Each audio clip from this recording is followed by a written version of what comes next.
استدلال باطل این شخص این است که یک حدیث بسیار زیبا را از امام صادق علیه السلام بیان می کند. فرموده است شما شیعیان با اهل تسنن هیچ وجه اشتراک ندارید به غیر از رو به قبله ایستادن در وقت نماز. این شخص جاهل مجهول الهویت با دستاویز قرار دادن این حدیث میگوید این فحشی که من داده ام به خلیفه چهارم اهل تسنن داده ام،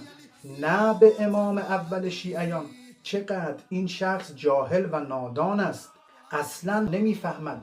که منظور امام صادق قرآن ناطق بهر حقایق علیه السلام این است که ای شیعیان اعتقادات شما با اعتقادات اهل تسنن فرق دارد، نه اینکه ما در تاریخ 2 امام علی علیه السلام داشته باشیم. و در آخر این مطلب رو بگم به این شخص نادان و به این شخص فحاش که اگر از این نجاستی که خوردی توبه نکنی و در حضور همه اعلام نکنی و به اون دنبال کنندگان خودت که مانند یک بت